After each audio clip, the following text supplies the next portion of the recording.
उपासना बताई जा रही है हार्द ब्रह्म की। तो वही टीका में कहा था, उपास्य स्तुत्यर्थम नाम उक्त्या तादर्थेनैव नामाक्षराणि प्रस्तौति। तो उपास्य ब्रह्म की स्तुति करने के लिए उसका नाम बता दिया, सत्य नाम, और उसी उपास्य की स्तुति करने के लिए तादर्थेन माने उपास्यर्थेन, उपास्य प्रयोजन के लिए, तो नामाक्षरों को ही प्रस्तुति, नामाक्षरों की स्तुति करते हैं, प्रस्तुत करते हैं। तो मूल हो गया था, है ना, है ना, मूल हो गया था। और ये बताया था कि जो सत्य में यम है, वो यम जो यथार्थ स शब्द है और त जो मिथ्या है, ये दोनों को मानो संयमित करके बैठा है। उन दोनों को, क्योंकि लास्ट में है वो, तो इसी ये मतलब संयमित होना है, भाष्यकार भगवान और स्पष्ट करेंगे। तानि हवा एतानि माने ब्रह्मणो नामाक्षराणि, भाष्य का प्रतीक है तानि हवा एतानि, इस प्रकार से। तो ये ब्रह्मणो नामाक्षराणि, ब्रह्म के नाम रूप अक्षर है, माने सत्य ये नाम, उसके ये अक्षर है। त्रीणी ये 3 अक्षर है, सत आधा और यम सत्यम। तो त्रीणी एतानि कहते कौन कौन, सति यम इति का सकार तकारो यम इति च, सकार तकार और यम ये 3 अक्षर है।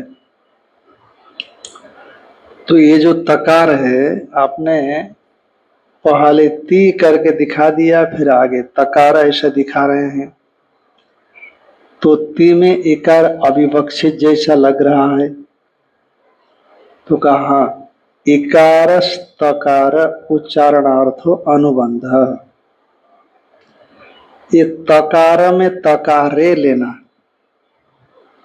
क्या लेना, तकारे, अयादेश होकर के लोप हो गया है, तो इसीलिए तकार और ऊ में गुण भी नहीं हुआ, तकारोच्चारण ऐसा होना चाहिए ना। तो इसलिए तकारे इकार उच्चारणार्थ अनुबंध, तकार में जो इकार है वो मात्र सुविधाजनक ढंग से उच्चारण हो उतने मात्र के लिए अनुबंध है, और अनुबंध की इत संज्ञा लोप हो जाता है, इसलिए केवल हलंत तकारी रह जाएगा। कहा ये तकार में इकार दीर्घ दिखाई पड़ता है, तो उसको यथार्थ है क्यों नहीं मानते? आप इकार को अनुबंध मान रहे हैं, कहा यदि सचमुच इकार होता तो रस्वे नैव अक्षरेण पुनः प्रतिनिर्देशात, क्योंकि श्रुति में आगे जाकर के कोई उसी ती को यति ऐसा करके रस्व उच्चारण किया। यदि दीर्घ ही होता तो फिर पुनः रस्व उच्चारण करने का कोई ताल्लुक नहीं था। रस्वे नैव अक्षरेण पुनः प्रतिनिर्देशात, तो रस्व अक्षर के द्वारा ही पुनः प्रतिनिर्देश किया गया है उसी त का, तो इसीलिए वो तकार अविवक्षित है, ऐसा समझ लेना। टीका की दूसरी पंक्ति में दिया, दीर्घम इकारम उद्देश्य यति, जो श्रुति ने कहा वहां वो दीर्घ इकार जो ती बोला है उसको उद्देश्य करके दीर्घम इकारम उद्देश्य ह्रस्वम पुनः अनुवादन, ह्रस्व का पुनः अनुवाद किया है। तो इससे मालूम पड़ता है कि अविवक्षित्वम अविवक्षितत्वम एवं नामाक्षरेषु तस्य सूचयति, नाम के अक्षरों में तस्य माने तकारस्य, तकारे तकारे इकारस्य, तकार में जो इकार है वो अविवक्षित ही है, ऐसा समझ लेना चाहिए। तेषाम यत् तत्र, तेषाम उन अक्षरों के मध्य में, तत् यत् सत्, तद अमृतम, मूल में ऐसा है, तत् यत् सत् तद अमृतम, ऐसा है।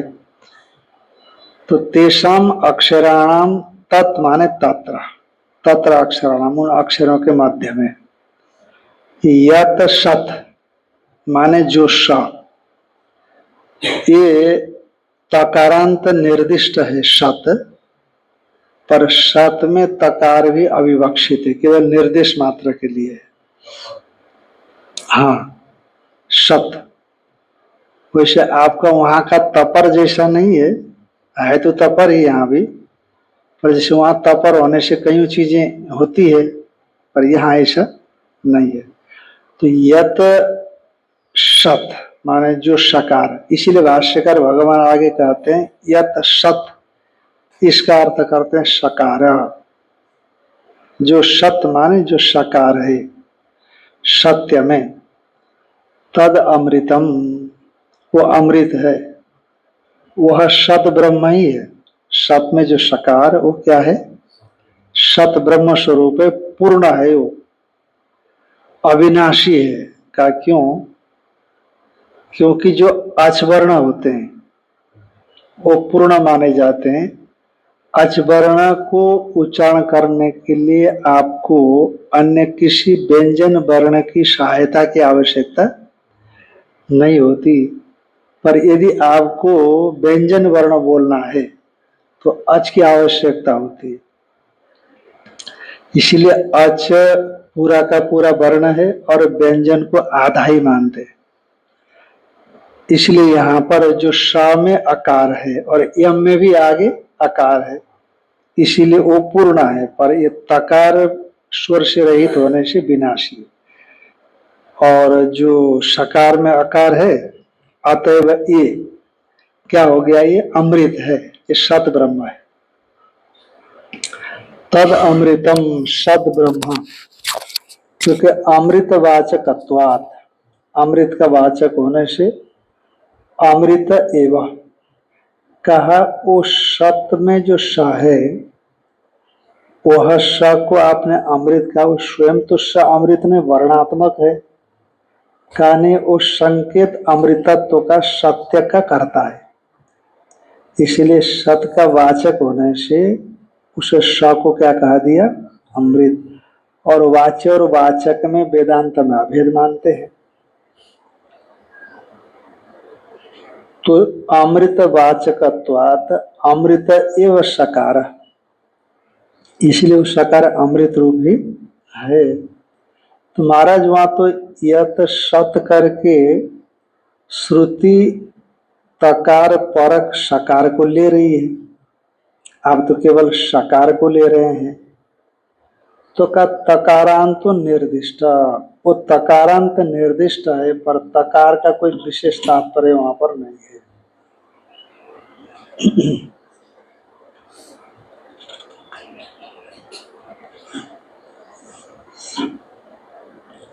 अथ यति,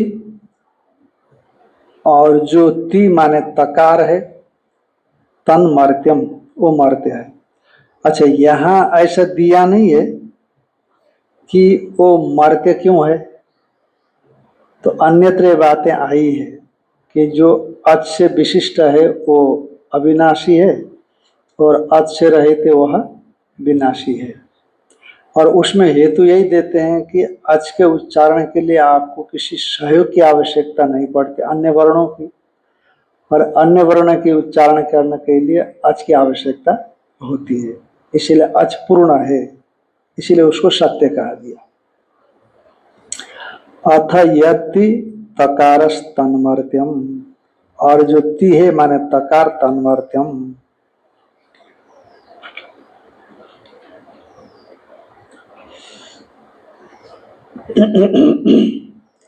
अथ यद यम अक्षरम, और यह जो यम नामक अक्षर है, तेन अक्षरेण अमृत मर्त्याख्ये पूर्वे उभे अक्षरे यच्छति।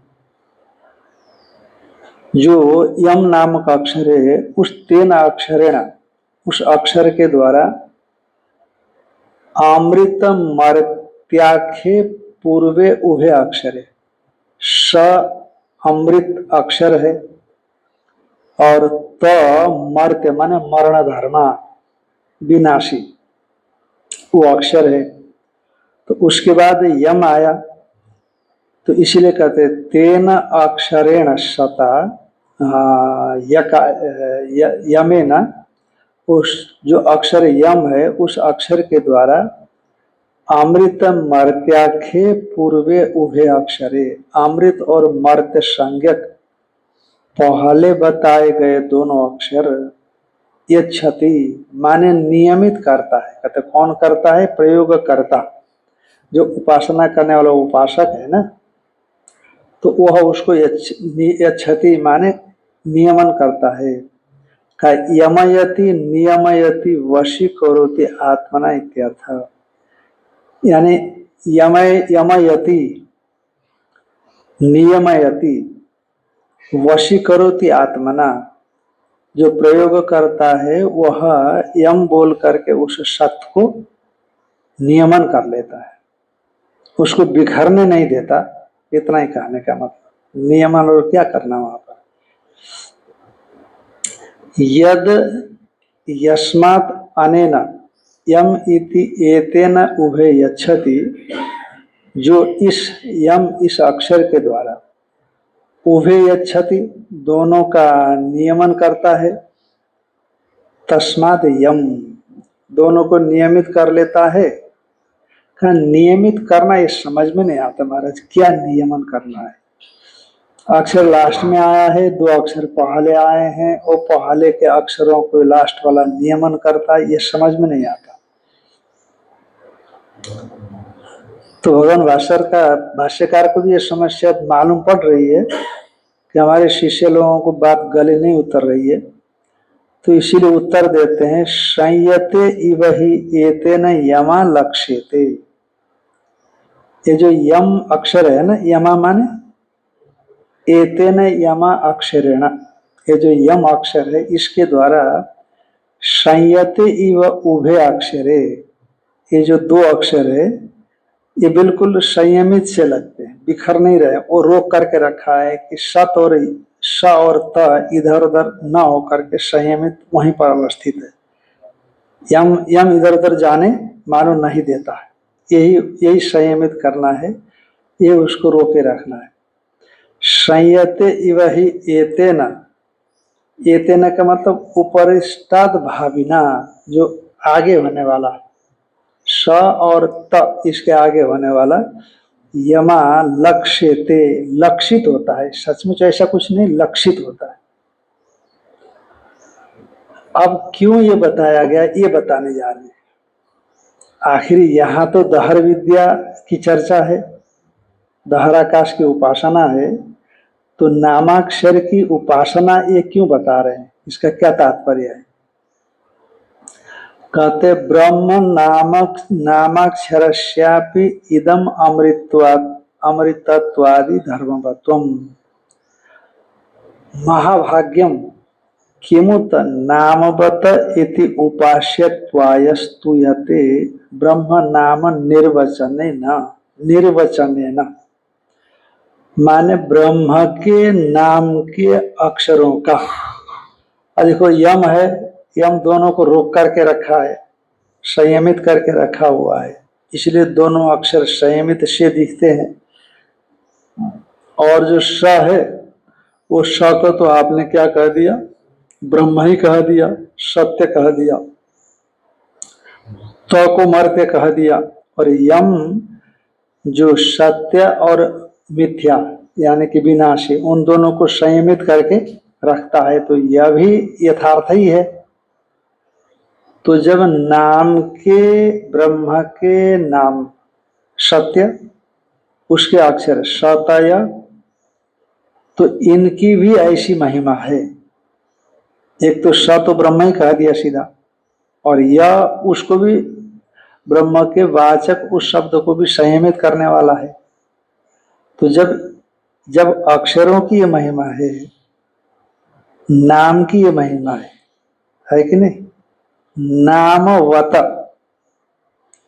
नामवत, नाम किसका है? वह नाम अस्ति अस्य इति नामवत, तस्य नामवत, नाम है जिसका, नाम अस्ति अस्य इति नामवत, धन अस्ति अस्य इति धनवान, ऐसा बोलते हैं कि नहीं?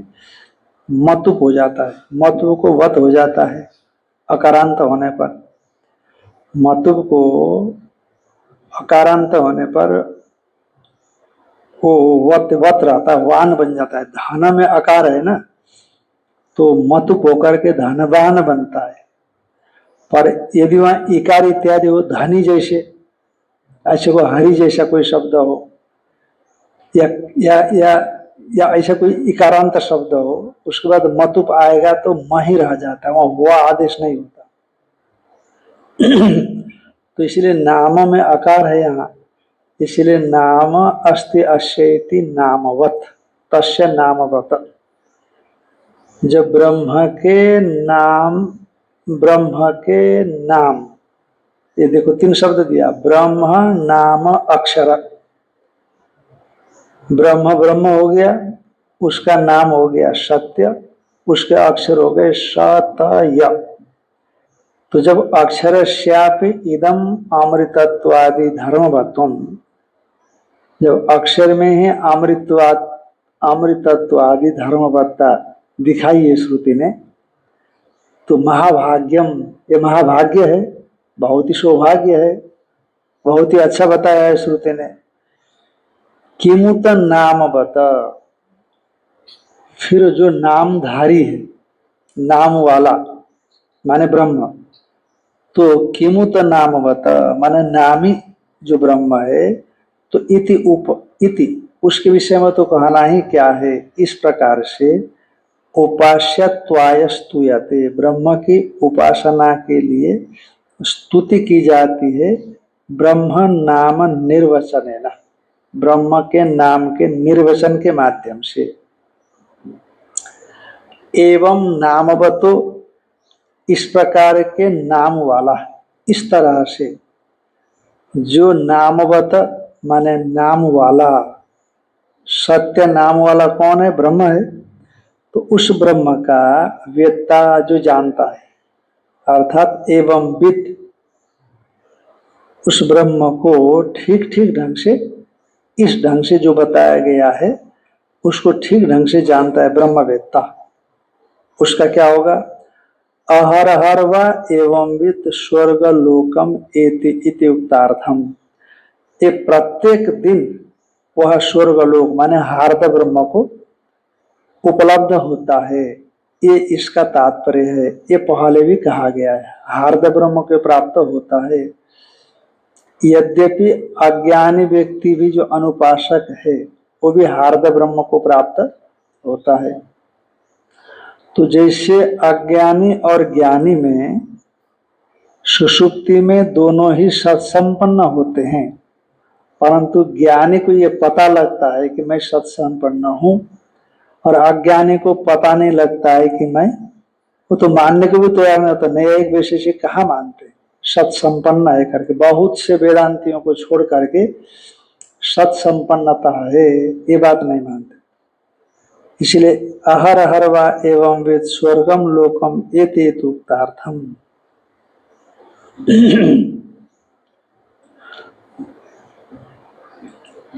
अथ या आत्मा इति, अब ब्रह्म के और नाम और गुणों का विधान किया जा रहा है यहाँ पर, और ब्रह्मचर्य आदि साधनों का भी विधान आगे जाकर के करेंगे, जिन साधनों के बिना ब्रह्म की उपलब्धि नहीं होती, तो उन साधनों का भी विधान किया जाना है। तो वही बता रहे भगवान भाष्यकार, अथ या आत्मा उक्त लक्षणों यह संप्रसाद, पूर्वोक्त लक्षण वाला जो संप्रसाद है, ऐसात्मा अपहत पापमा बीजरो विमृत्युर विशोको बीजगत्स सत्य काम अपिपाशा सत्य काम सत्य संकल्प। और आत्मानंद ऐसा कोई शब्द है आगे। तो उक्त लक्षण यह संप्रसाद, जो संप्रसाद आत्मा, तस्य स्वरूपम तस्य स्वरूपम, उसका जो स्वरूप है, वक्ष्यमाणे उक्त ही अनुक्त गुण ही पुनस्तूयते। वक्ष्यमाण गुणों से उसके स्वरूप को पुनस्तुति की जा रही है। ब्रह्म के स्वरूप ही तो बताया गया ना, ब्रह्म तो निर्विशेष है, पर इन गुणों से उसकी विशेषता बताई जाती है और मानो वही स्तुति हो जाती है। अब जैसे ब्रह्मार्पणम ब्रह्म हविर ब्रह्माग्नौ ब्रह्मणाहुतम ब्रह्मैव तेन गंतव्यम ब्रह्म कर्म समाधिना, यह ज्ञान की चर्चा की जानी है। पर यज्ञ का प्रसंग दिखाया वहां पर, और यज्ञ लोक में बहुत ही स्तुत्य के ढंग से प्रसिद्ध है, प्रशंसनीय के रूप में लोक में प्रसिद्धि है यज्ञ की। इसलिए लोग देखो ना, कहीं भी यज्ञ होता है तो बाहर से परिक्रमा करते हैं। हमारी परंपरा पहले से चली है, अब लगता है कि धीरे धीरे परंपरा टूट जाएगी। जो नए लोग आ रहे हैं उनको कोई मतलब नहीं इन चीजों में ज्यादा। जहां बड़ा भारी यज्ञ का आयोजन होता है तो पूरा गांव मानव यज्ञ की परिक्रमा करता है वहां पर। तो यज्ञ को हम लोग बड़ा ही पवित्र के रूप में, स्वच्छता के आपादा के रूप में मानते हैं। इसलिए यज्ञ के द्वारा ज्ञान की स्तुति की गई है। का ज्ञान तो बड़ा पवित्र है, सबसे पवित्र ज्ञान है ना वेदांत के हिसाब से, पर फिर भी यज्ञ से स्तुति की गई क्योंकि यज्ञ लोक में पवित्रता के रूप में प्रसिद्ध है। इसीलिए तो उसी तरह से यहाँ पर कहते हैं तस्य स्वरूपम वक्ष्यमाणे गुण ही पुनस्तूयते। एक तो यह अर्थ करना, दूसरा अर्थ करना उक्त ही गुण ही पुनस्तूयते, ये दूसरा अन्वय करना। तीसरा अनुक्तश्च गुण ही पुनस्तूयते। कौन? यह संप्रसाद हार्दाकाश तस्य स्वरूपम, हार्दाकाश का जो स्वरूप है वह स्वरूप वक्ष्यमाण गुणों से स्तुत होता है, उक्त गुणों से स्तुत हो गया, और जो अनुक्त गुण है, जो नहीं बताए गए गुण है, उन गुणों से क्या होता है, वह स्तुत हो जाता है। कहा क्यों? कहते ब्रह्मचर्य साधन संबंधार्थम, क्योंकि उपासना के लिए जो ब्रह्मचर्य साधन की आवश्यकता है, उस साधन का संबंध बतलाने के लिए, वो दिखाने के लिए। कैसे बताएंगे?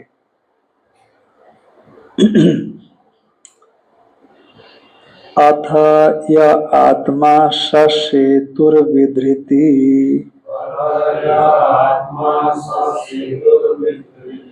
येषां लोकानाम् असंभेदाय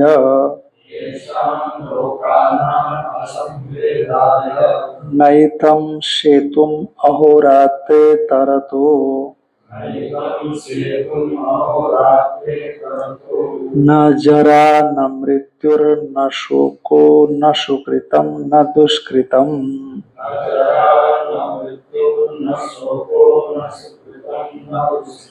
सर्वे पाप्मानो अतो निवर्तन्ते अपहत पाप्मा हेष ब्रह्मलोकः।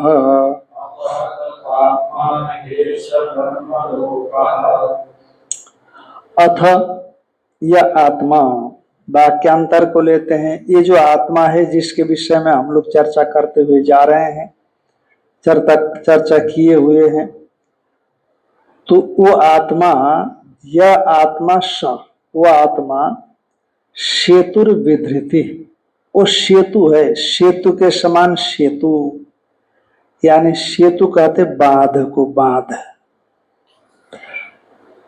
माने वो मर्यादा बनाने में कारण है, अविनाश के प्रति हेतु है। यदि वो बांध न हो तो पानी आगे निकल जाएगा।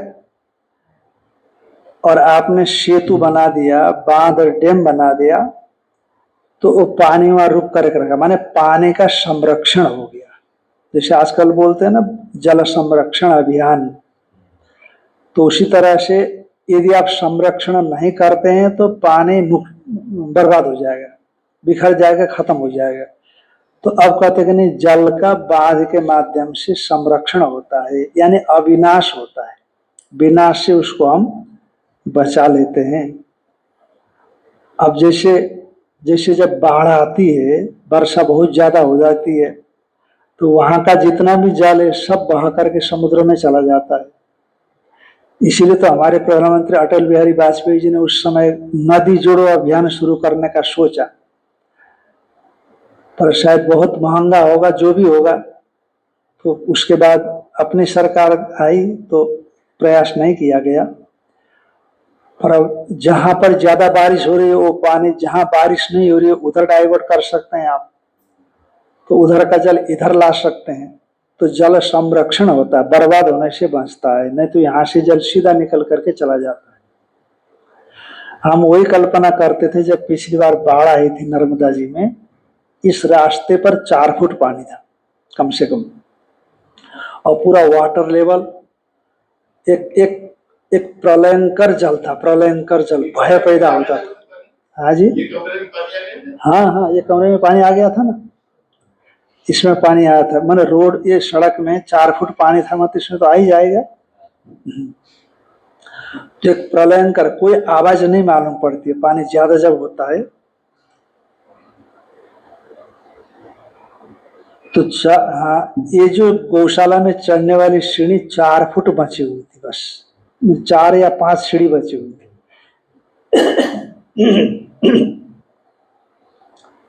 तो हम ये सोचते थे कि ये जल का संरक्षण होता तो कितना अच्छा होता, बाद में जाकर के जल की कमी पड़ जाती। तो इसलिए सेतु जो होता है वो जल का संरक्षण, विनाश से बचाता है। जैसे दृष्टांत को पटा लेना, इस ढंग से दृष्टांत को इस ढंग से अनुकूल बना लेना, तो उसी तरह से यह आत्मा स, यह जो आत्मा है वह ऐसाम लोकानाम असंभेदाय, इन लोकों के अविनाश के लिए, इन लोकों को नष्ट होने से बचाने के लिए सेतु विधृति, माने ये विधृति है, धारण करता है। सेतु जैसे जल का धारक होता है उसी तरह से यह भी सेतु है, माने सेतु के समान सेतु है। और वह आत्मा के गुण विशेषताएं बताई जा रही है। न एतम सेतुम, अब सेतु शब्द से आत्मा को लेना, एतम सेतुम आत्मस्वरूपम, ये जो आत्मस्वरूप सेतु है उसको अहोरात्र न तरता, अहोरात्र इसको नहीं प्राप्त कर सकते। अहोरात्र तो जब ये अहोरात्र नहीं थे, काल नहीं था, तब भी हुआ था, क्योंकि उसके बाद उसी ने काल बनाए। जब काल नहीं रहेगा तब भी वो रहेगा, इसीलिए काल के दायरे के भीतर सोपाधिक रूप से और निरुपाधिक रूप से कालातीत वो पद है, इसलिए काल से परे है। काल से परे है, अतएव काल रूप से गिने जाने वाले जो अहोरात्र है। आप क्या बोलते हो कि महाराज 40 साल के हो गए तो 40वां जन्मदिन मना रहे हैं, तो 40वां जन्मदिन क्या होता है? माने एक दिन बीत गया, माने सूरज उदित हो गया और चला गया, तो इसी को आप दिन मानते हो। सूरज निकला और चला गया, तो उसी तरह से रात्रि हो गई, माने 365 दिन सूरज निकला और गायब हो गया, तो आपकी 1 साल की उम्र कट गई। यानी सूरज निकल करके अस्त होता है का मतलब है कि हमारी उम्र का क्षरण हो रहा है। प्रतिदिन इसी ढंग से हमारी उम्र का क्षरण होता है। 40 साल, 40वां साल हम जन्म दिवस मना रहे हैं, तो इसका मतलब है कि 365 गुणे 40 आप इतना जा चुके हैं। ये हो गया आपका जन्मदिन। तो इसलिए अहोरात्र आपको तो पकड़ रहा है, परंतु इस ब्रह्म को अहोरात्र नहीं पकड़ता, क्योंकि अहोरात्र नहीं है तब भी यह है, अहोरात्र है तब भी सोपाधिक रूप से। उपाधि को पकड़ लेगा, निरुपाधि को थोड़ी पकड़ेगा। कालातीत है। न एतम सेतुम, आत्म सेतु को न अहोरात्रे तरत प्राप्नुतः, दो वचन है ना कर्ता, अहोरात्रे न प्राप्नुतः। न केवल अहोरात्र ही नहीं प्राप्त करता, अपितु न जरा न मृत्युर न शोको न सुकृतम न दुष्कृतम। जैसे अन्य संसारी जो होते हैं वो काल परिच्छेद्य होते हैं। वो हमने कहा 40 साल निकल गया शरीर का, तो काल परिच्छेद्य हो गए। तो पर इसमें काल परिच्छेद्यता नहीं आती, काल इसका परिच्छेद नहीं करता। और न जरा न मृत्यु न शोको, न तो बुढ़ापा इसको पकड़ पाता है, न मृत्यु इसको पकड़ पाती है, न शोक इसको पकड़ पाता है। मन हो तो शोक हो ना, मन में तो शोक होता है। और न सुकृतम, और न पुण्य इसमें कुछ असर डालता है, न दुष्कृतम। एनम प्राप्नुवंती, ऐसा समझ लेना। या सुकृतम न प्राप्नोति, दुष्कृतम न प्राप्नोति, जरा न प्राप्नोति, मृत्यु न प्राप्नोति, शोको एनम न प्राप्नोति। कोई भी इसको प्राप्त नहीं कर सकते हैं। ऐसा आपका आत्मस्वरूप है।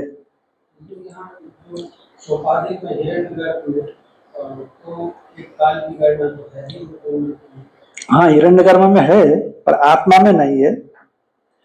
पर हिरण्यगर्भ में भी अब, क्योंकि हिरण्यगर्भ लोक में अहंग्रह उपासक गया है तो वहां क्रम मुक्ति को प्राप्त करेगा।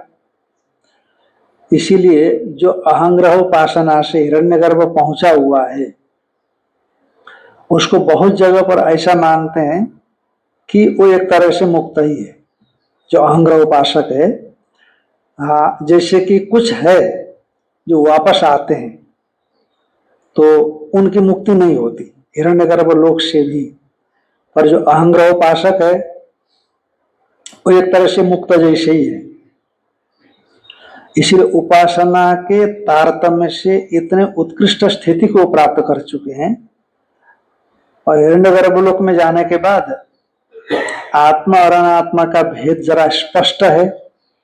छाया तप ब्रह्मलोक, आप जैसे छाया और आतप माने धूप जैसे स्पष्ट अलग अलग मालूम पड़ता है, वैसे हिरण्यगर्भ लोक में आत्मा और अनात्मा का भेद स्पष्ट मालूम पड़ता है। और जो अहंग्रह उपासक है तो वो वहां जाकर के सत्संग के माध्यम से मुक्त हो जाता है, और जो दूसरे नहीं होते वो मुक्त नहीं होते। इसीलिए ब्रह्मसूत्र के चौथे अध्याय के पहले पाद में आवृत्ति असकृत उपदेशात, ये जो पहला पाद का पहला सूत्र है, तो उसमें जो सगुण ब्रह्म का उपासक है और जो निर्गुण ब्रह्म को जानता है, ये दोनों की अंततः मुक्ति बताई। निर्गुण को जानता है तो मुक्त है ही, और जो सगुण को जानने वाला है उसको भी मुक्ति बताई, क्योंकि मुक्ति के पास में है वो, इसीलिए हिरण्यगर्भ।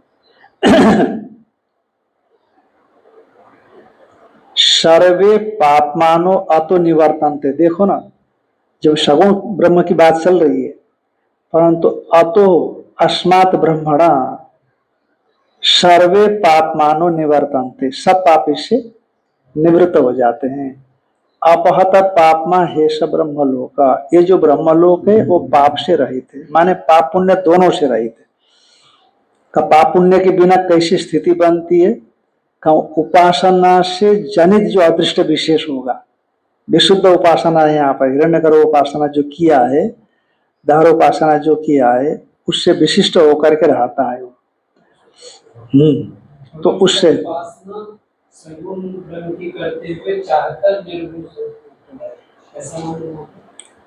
हाँ, माने क्योंकि निर्विशेष ब्रह्म का चिंतन नहीं कर पा रहा है, वो किसी वजह से नहीं कर पा रहा है, तो अभिरुचि इसमें है, परंतु निर्विशेष चाहता है। तो बहुत लोग ऐसे नहीं होते क्या, परमात्मा के वास्तविक स्वरूप को चाहते हैं पर सीधा वेदांत चिंतन नहीं करते, संसार को नहीं चाहते, तो सगुण का आश्रय लेकर के जा ही सकते हैं। और हमारे शास्त्र में तो जगह जगह पर यही आया है, सगुण का आश्रय लेकर के आप निर्विशेष में जाएं, ये तो आता ही है। निर्विशेष को चाहेगा तो गुण को चाहेगा ही नहीं, गुण को नहीं चाहेगा, गुण को ही चाहता है वो, लेकिन वहां जाके हाँ वही बात है, वही है।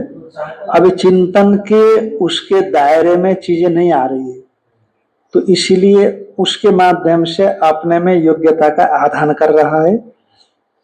और उसको ये लगता, मैंने नहीं कहा, आप एक महात्मा जी थे अपने यहाँ पर, फिर नीचे वाले इसी कमरे में, रसिक बिहारी जी, रसिक शेखरानंद जी, रसिक बिहारी जी नाम था।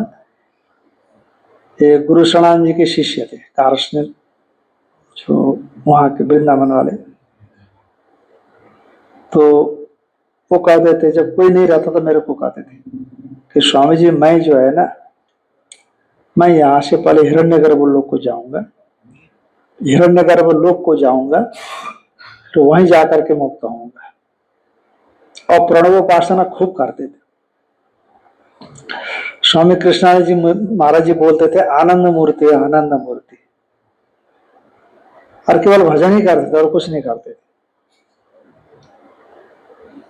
तो महाराज जी से शास्त्र सुना था उन्होंने भी, महाराज जी के साथ में सेवा में भी रहे, परिक्रमा में महाराज जी उनको स्पेशल बुलाए थे, पर क्या धीरे धीरे धीरे सब इकट्ठे हो गए, तो 8-10 लोग चले गए। तो कहा कि अपहत पापमा हेश ब्रह्मलोक, या ऐसा यथोक्त लक्षण आत्मा, यथोक्त लक्षण जो आत्मा है वह सेतु सेतु, वो सेतु के समान सेतु है। विधृतिर माने विधरणा, धारण करने वाला, स्त्रियाम का 3 होकर के विधृति बना, ध्रिय धारण धातु से, तो वो धारण कर्ता के अर्थ में। तो उसी तरह से विधरणा, तो ल्यूट हो गया, अन हो गया, विधरणा बन गया। विधरणा माने धारण करने वाला है। अनेन ही सर्वम जगत वर्णाश्रमादि क्रियाकारक फलादि भेद नियमई कर्तु अनुरूपम विदधता विधृतम।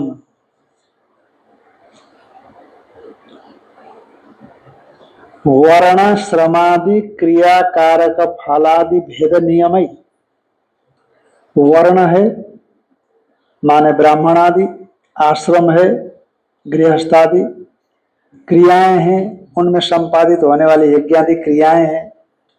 तो यज्ञादि क्रियाओं के कारक यजमान सपत्निक जो कारक है, और तज्जनित जो फल है, वो कर्म करेंगे तो तज्जनित फल इत्यादि, स्वर्ग आदि इत्यादि फल विशेष जो नियम, वो नियम ही, इन नियमों से,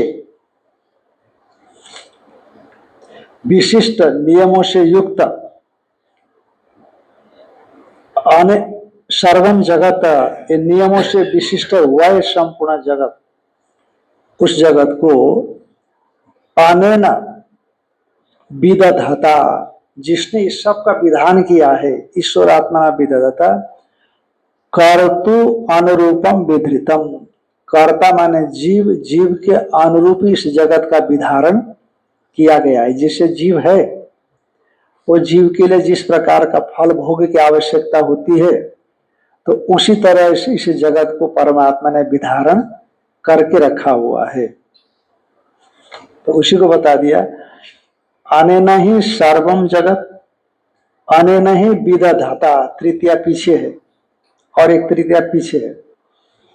अनेन ही विदधाता सर्वम जगत, संपूर्ण जगत, वर्ण आश्रमादि क्रिया कारक फलादि भेद नियम, इन सब नियमों से परमेश्वर ने, जो कि इन सब की व्यवस्था करने वाला है, कर्ता के अनुरूप इस जगत को उसने धारण किया हुआ है। सूर्य चंद्रमसौ धाता, ऐसा है ना, सूर्य चंद्रमसौ विधृतौ तिष्ठत। हाँ, अक्षरेण गार्गी सूर्य चंद्रमसौ विधृतौ तिष्ठत।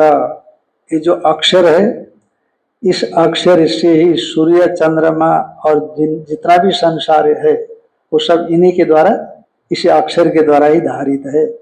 इस प्रकार बृहदारण्यक एक श्रुति है, अन्य भी श्रुतियां है, तो उसी का संक्षेप में करते हैं। कर्ता के अनुरूप क्रियादि भेद विषय जो नियम, क्योंकि जैसा कर्म करेगा वैसा फल मिलेगा, जैसा पूर्व के अदृष्ट होगा उसी ढंग का कर्म करेगा, ये नियम। तो ये नियम से और वर्ण समाधि संपूर्ण कर्मों को, धर्मों को व्यवस्थापित करने वाले परमेश्वर से यह संपूर्ण जगत कर्ता के अनुरूप विधृतम, माने धारण किया हुआ है। आध्रियमाणम ही ईश्वरेण इदम विश्वम, और यह सब कुछ विश्व यदि परमेश्वर के धारण के द्वारा धारण न किया जाए तो विनाश्यत, माने विनाश को प्राप्त होगा। ये बड़ा अदृश्य रह करके धारण करता है ना, इसलिए लोग तुरंत विश्वास नहीं कर पाते, क्योंकि ये संपूर्ण जगत को धारण किया हुआ है और वही व्यापक है, सर्वत्र अनुसूत है, ये शास्त्र से जाना जाता है। और प्रत्यक्ष होकर के कोई धारण कर नहीं सकता उपाधि से, तो इसलिए कहा कि अंतर्यामी रूप से वही संपूर्ण जगत को धारण करके अवस्थित है।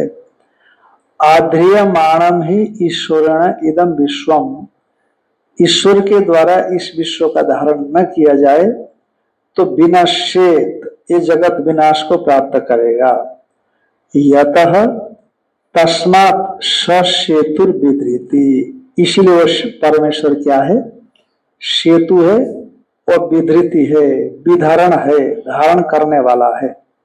सेतु का मतलब ब्रिज नहीं है ना ना, ऐसे नहीं, धारण करने वाला, जैसे जल को बिखरने से या जल को नीचे जाने से रोक करके जल का धारण करता है सेतु, बांध, डैम, तो उसी तरह से यह भी संसार की व्यवस्थाओं को बनाए रखने का सेतु है, व्यवस्थापक इस प्रकार का। तो किमर्थम ससेतु, और किस प्रयोजन से वो सेतु है, प्रयोजन क्या है उसके सेतु होने में, माने कि राजा इत्यादि तो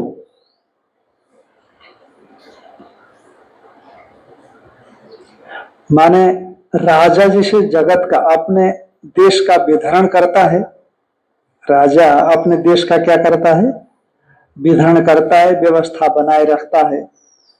तो उसी तरह से इतने अनंत जीव है, जीवों में से कोई भी इस व्यवस्था का विधरण कर दे तो ईश्वर से क्या लेना देना। किमर्थम सेतु इत्यतः, बड़ा बृहद कर्म है ये, इसलिए जीवात्मा ये कर्म कर नहीं सकता, न राजा ही कर सकता है, वो भी जीवात्मा ही है। इसलिए कहा एषाम भूरादीनाम लोकानाम कर्तृ कर्म फलाश्रयाणाम, ये लोक का विशेषण है। एषाम भूरादीनाम लोकानाम, भू भुवस्व इत्यादि जो लोक है वे कर्तृ कर्म फलाश्रयाणाम, ये लोग कैसे हैं, जहाँ कर्ता मौजूद है, जहाँ कर्म मौजूद है, जो फल के आश्रय रूप से अवस्थित है, क्योंकि कर्ता भी भूरादि लोक में ही है और कर्म का संपादन ज्योतिषोमादियों का यही हो रहा है। भूर आदि में आदि शब्द दिया है तो स्वर्ग आदियों में इसका फल भी हो रहा है, नरक आदियों में इसका फल भी हो रहा है। इन लोकों का असंभेदाय, संभेद संभिन्नता विनाश यानी विदारण, जैसे फाड़ डालना, फाड़ते हैं ना लोग, नष्ट भ्रष्ट कर देते हैं, तो का असंभेदाय माने अविदारणाय, अविदारण, विदारण नहीं अविदारण, उसके लिए, अर्थात अविनाशाय इति एतत्। धातु नाम अनेक अर्थ, धातुओं का अनेक अर्थ होते हैं, तो इसलिए पर अनेक अर्थ होने पर भी आप जो अर्थ शास्त्र प्रसिद्ध है उन्हीं अर्थों को आपको प्रयोग करना पड़ेगा। जैसे एक धातु अनेक अर्थ में ना, एक धातु के अनेक अर्थ होते, कहने का आशय ये है, पर उस धातु का अर्थ लोक में या शास्त्रों में जो प्रसिद्ध है, आप यदि उस धातु के प्रयोग को प्रयोग में लाते हैं, भवति भवत भवंती इत्यादि, तो प्रसिद्ध जो प्रयोग है उसी को आपको लेना पड़ेगा। पर बहुत बार जो आप्त पुरुष होते हैं वो लोग जो प्रसिद्ध नहीं है ऐसा प्रयोग भी ले लेते, तो वो आप्त है, प्रामाणिक है, तो इसीलिए उनके लिए दोष नहीं होता, पर जो आप्त पुरुष ने उसके लिए थोड़ा दोष माना गया। नहीं तो हमारे व्याकरण के धातुओं से और प्रत्ययों से सिद्ध होने वाले जो अर्थ है वो तो शास्त्रों में प्रसिद्ध जो शब्द है उससे कईयों गुना हो सकते हैं, ऐसा होता। तो इसलिए एषाम भूरादीनाम लोकानाम कर्तृकर्म फलाश्रयाणाम असंभेदाय माने अविदारणाय अर्थात अविनाशाय इति एतत्। ये अविनाश के लिए यह सेतु है, ये विधृति है। किम विशिष्ट चाशो सेतु, यह किन धर्मों से विशिष्ट है यह सेतु, किन विशेषताओं से विशिष्ट है यह सेतु। कहा नैतम सेतुम, ये देखो इस सेतु को अहोरात्र पार नहीं कर सकते, ये विशेषता है। लोगों को तो अहोरात्र ग्रस लेते हैं, संसार को तो अहोरात्र पकड़ लेते हैं, जरा मृत्यु, हाँ पुण्य पाप इत्यादि तो संसार को, सांसारिक जीवों को पकड़ लेते हैं, पर इस सेतु को ये कोई भी पकड़ नहीं सकता, ये उसकी विशेषता है। ये इन चीजों से, इन गुणों से वो पकड़ में ना आवे, यही उसकी वैशिष्ट्य है। नैतम सेतुम आत्मानम अहोरात्रे सर्वस्य जनिमतः परिच्छेदके सति नैतम तरता। ये जो सेतु है, इस सेतु रूप आत्मा को अहोरात्रे माने सर्वस्य जनिमतः परिच्छेदके सति, माने संपूर्ण जो जगत है, इस जगत उत्पन्न होने वाला जगत, जनि अस्ति अस्मिनिति जनिमत, ध्यान में आएगी नहीं, जैसे मैंने कहा नहीं था वहां पर पहले, यदि इकारांत शब्द आया तो मतुप के म को म ही रहने देता है, और यदि अकारांत शब्द आया तो मतुप के म व हो जाता है। तो अब यहाँ पर जनि में इकार है, जनि माने जन्म, पैदाई, प्रकट होना, तो उसके बाद मतुप आया है, इसलिए म का म ही रह गया, जनिमतः, षष्ठी का एक वचन है, सर्वस्य जनिमतः जगतः।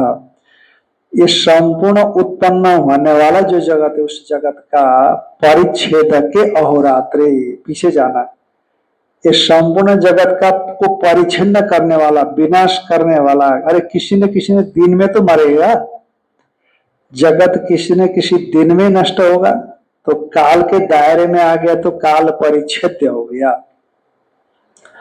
तो इसलिए सर्वस्व जगत जनिमत परिच्छेद के सती, यह भी अहोरात्रे का विशेषण है। सती स्त्रीलिंग में सती बनता है और नपुंसक लिंग में दो वचन में सती बनता है कि नहीं? सत सती सती बनता होगा, सती बनता होगा, सत सती आगे क्या बनता है, ऐसा कुछ बनता है।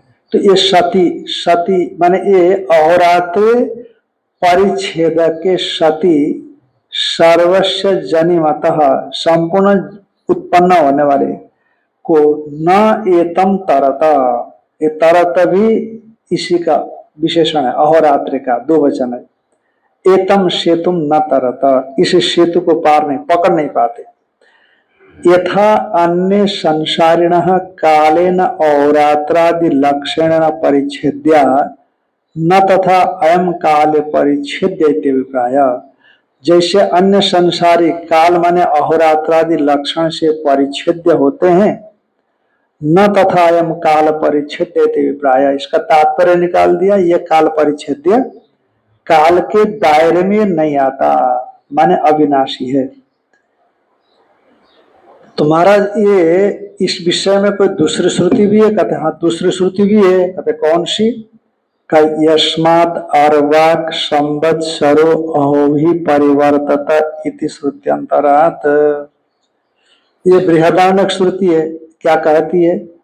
यस्मात् परात्मनः, जिस परमात्मा से, अर्वाक माने नीचे नीचे, संवत्सर जो होता है, जो संवत्सर है काल, अहो भी परिवर्तते, दिन से चक्कर लगाता रहता है, जिसके नीचे नीचे उसका स्पर्श भी नहीं करता, उसके आसपास चक्कर लगाता है, उसको परिच्छेद्य नहीं कर पाता।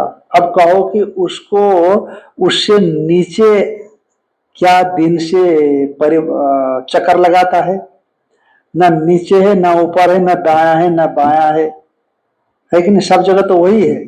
कहने का आशय स्पष्ट करना चाहते हैं कि काल परिच्छेद्य वह नहीं होता, क्योंकि वो न हो ऐसा थोड़ी है, वो कहीं पर न हो ऐसा तो है नहीं कि ऊपर हो और नीचे काल घूम रहा हो और उसको पकड़ नहीं पा रहा हो। श्रुति वाक्य से ऐसा लगता है कि यस्मात् अर्वाक संवत्सरो, जिस परमात्मा के नीचे, अर्वाक माने नीचे, संवत्सर अहो भी माने दिन के माध्यम से परिवर्तित घूमता रहता है, माने उसको ग्रसित नहीं कर सकता, ये तात्पर्य। तो आत्मा निरामय निष्क्रिय ऐसे कहा गया, तो उस निष्क्रिय आत्मा में ये धारण रूप क्रिया कैसे नहीं हो सकता? वही तो निषेध कर रहे हैं, कोई निषेध किया जा रहा है कि नहीं होता। संसार में ऐसी कोई चीज नहीं होती जहां ये गतिविधियां ना दिखे। पर लोग क्या कहेंगे? आत्मा में भी ये हो सकता है, संपूर्ण जगत को देख करके अध्यारोप करेंगे। तो यदि अध्यारोप किया है तो उसका निषेध कर दिया, और नहीं तो वस्तु स्थिति बता दी गई कि उसमें ऐसा नहीं होता संसार की तरह, ये कह दिया ना। क्योंकि जितने भी पैदा होने वाली जगत की वस्तुएं हैं या जगत है, वो काल परिच्छेद्य है, और जरा मृत्यु हाँ सुकृत दुष्कृत से विशिष्ट है, पर परमात्मा ऐसा नहीं है। क्योंकि जगत में तो यही दिखता है कि ये सब काल परिच्छेद्य है, तो परमात्मा भी हो सकता है, ऐसी कोई शंका न करें, तो इसलिए स्पष्ट कर दिया। अतएव एनम न जरा तरती न प्राप्त होती, इसीलिए बुढ़ापा इसको प्राप्त नहीं करता।